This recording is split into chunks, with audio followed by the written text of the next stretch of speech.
It's fair to say that all of us here enjoy the freedom of religion that comes with the First Amendment.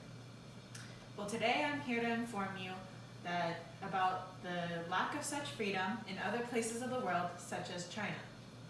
To be more precise, I will be talking about a banned Chinese practice called Falun Gong and what it is and the perspective around it. Falun Gong is a religious or self-cultivation practice that promotes the moral philosophy of truthfulness, compassion, and forbearance to help identify what is considered morally wrong. The spiritual movement draws emphasis on morality and the theological nature of its teachings. Meditation is heavily practiced, and their goal is ultimately to achieve spiritual enlightenment by eliminating negative thoughts and behaviors, in addition to enduring hardship. The highlight of this practice is to expel negative karma and accumulate virtue. Unfortunately, the Chinese government views Falun Gong as a threat to their rule. Communism is the main ideology within China, thus the rise of a new and different theory of thought jeopardizes the one already in place.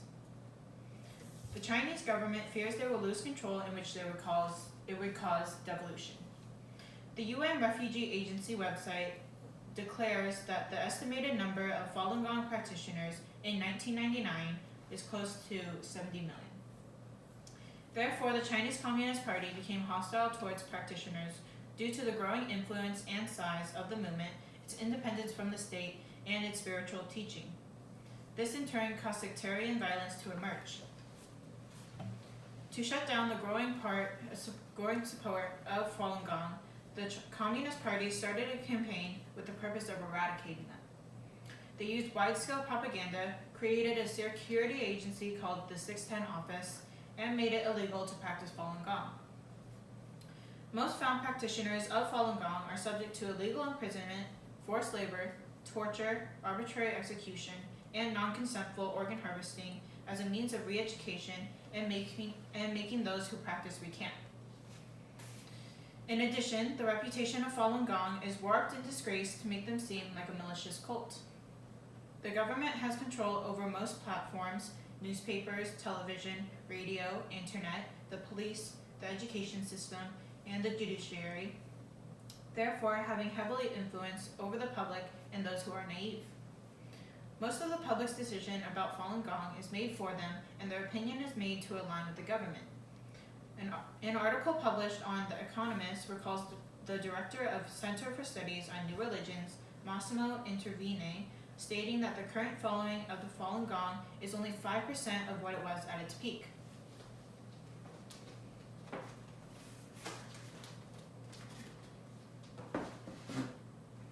To put it in perspective, if this whole chart is the Falun Gong followers at its peak of 70 to 100 million, then this piece right here is the 5% of followers they have today.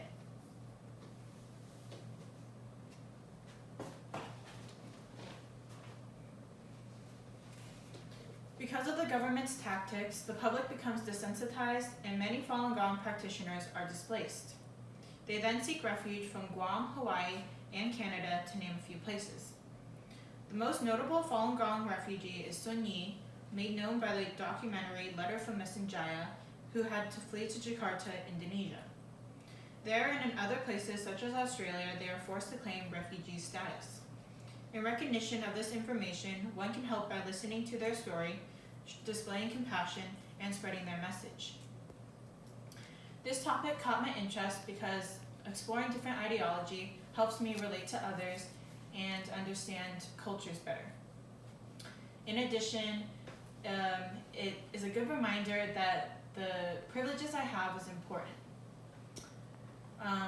It also prompts me to break out of the naive bubble that I'm in and be more appreciative. I hope that through this presentation you guys are able to do that also, and that you gain more knowledge and awareness about what Falun Gong is. Thank you.